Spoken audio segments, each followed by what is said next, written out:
This morning, we're digging deeper past the sound bites and the headlines into the issues in our communities. So we encourage you to join us this morning. This entire hour, we are dedicating to a conversation about race and justice. And we want you to be a part of this conversation as well. It'll be on WMLW this morning. So if you're tuning in live right now on Facebook, you can also tune in on air as well. We will address your questions on air. We want to hear from you. We'll be live with Milwaukee leaders Reggie Moore from the Office of Violence Prevention and Paul Schmitz from Learning Inside Out. So we encourage you to be a part of this important discussion this morning. You're watching the CBS 58 News at 7 on WMLW. Well, good morning. Thank you for joining us this morning. A live look outside at our city, downtown Milwaukee.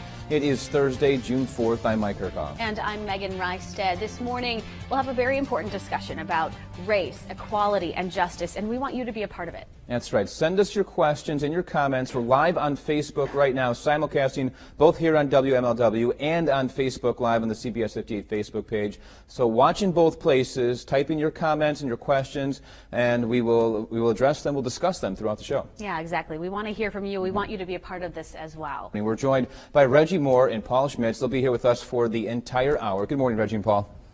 Morning. Good morning. So we want to start this morning with a question. It was a conversation from a protester. Pauline Lee was out there last night, and she spoke with some protesters early this morning. Let's take a listen.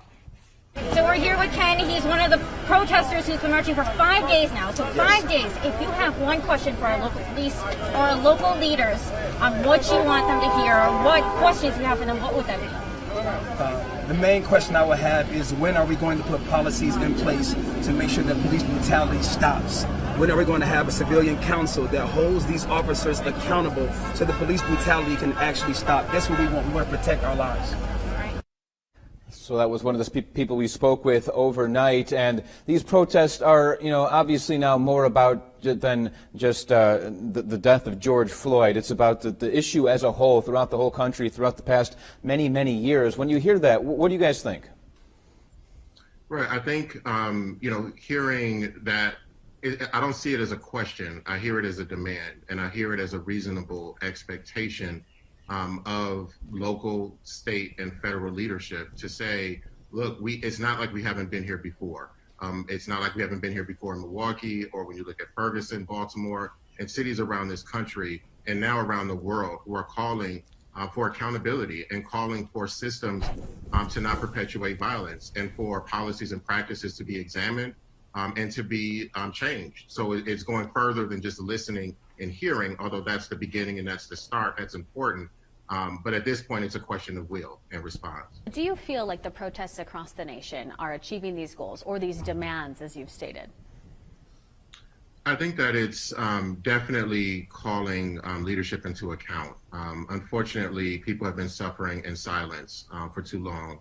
And oftentimes we see these things happen episodically. But this is cumulative concern. This is cumulative rage. This is cumulative frustration of calls for justice going unheard. And again, we shouldn't have to wait weeks or months or have to resort to the street in order for people to be responsive to the injustices that are happening in cities across this country. What is the proper response to know that your existence is a threat? What's the proper response to see that generations have gone by? My grandparents, my father, my great-grandparents have gone by, and the same things are happening, the exact same things. What's the response to that?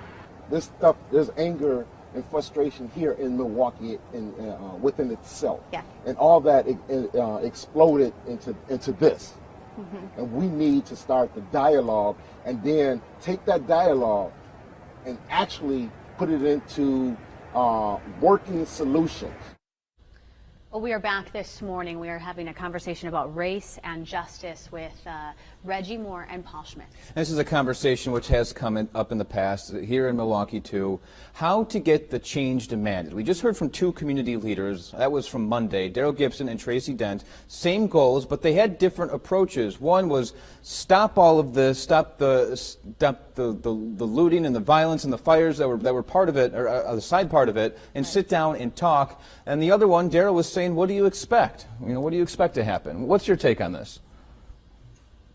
I would switch the priorities. I think we have to stop the killing, and then we can have a conversation about the buildings. We have to prioritize human life. We have to prioritize injustice.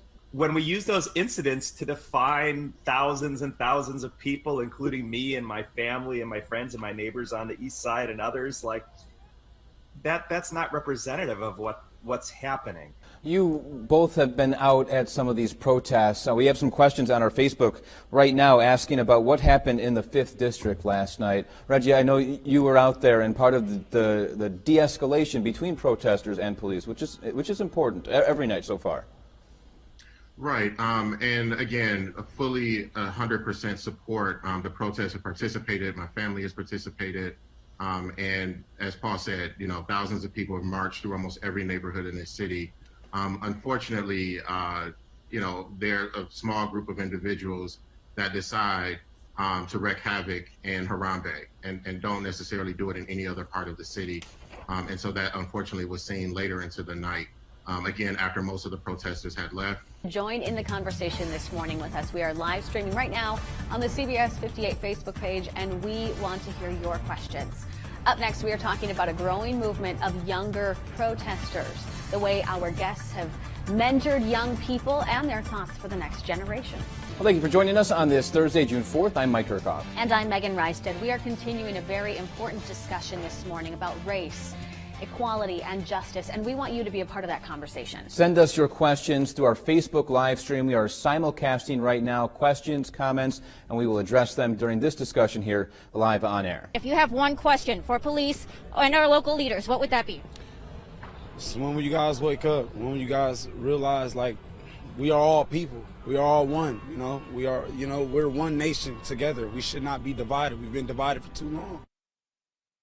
Well, this kind of gets at the heart of one of the most contentious parts of all this, racism. And if you talk to some people, even people that are close to me, it's almost hard to convince them that racism is out there. Some people in our Facebook comments, even just a moment ago, saying race doesn't exist. But how do you begin to have that conversation and come to an understanding that this is an issue that people are feeling and dealing with in real life? I think people have to move beyond denial. Denial is not going to move us forward as a community. It's not going to move us forward as a country. We understand race as a social construct. At the same time, there's power and privilege that is derived from that construct that white people benefit from. There's no chance. I'm not worried a police officer is going to put his knee on my neck for 9 minutes and devalue my life if I'm saying I can't breathe. And, that's what we're talking about is... it saddens me that a friend like Reggie has to live with fear and stress that I don't have to live with. Especially in a nice vehicle as a black man in the middle of rural Wisconsin, that's just not a good situation for me. That's Packers offensive lineman Billy Turner talking about his experiences. He says he's been on teams where if you want to protest during the national anthem, they would tell players to stay in the locker room. Turner says he'd rather take a fine and be visible, saying it would be a small price to pay for equal rights. We've seen a number of Packers players and athletes across the country protest the death of George Floyd and killings like it. Now, this isn't the first time, as you said. Quarterback Colin Kaepernick made national headlines by kneeling during the national anthem before games. Curious on your takes on this. We're starting to see more and more celebrities, it seems like, voicing their opinions.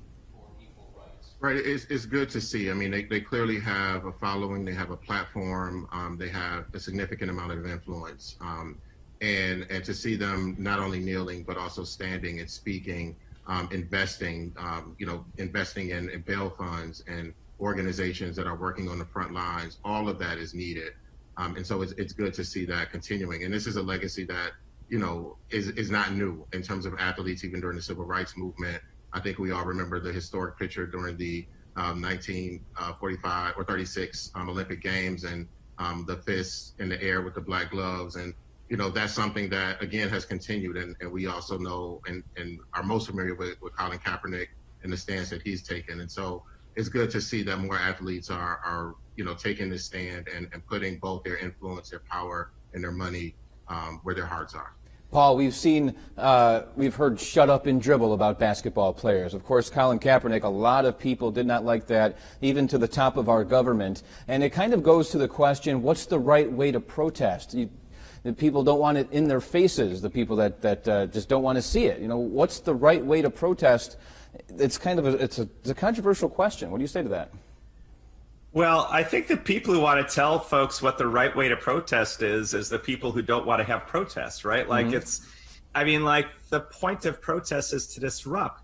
It's not like Dr. Martin Luther King said, hey, Alabama, can we get a permit to cross the Edmund Pettus Bridge, where it's going to be peaceful?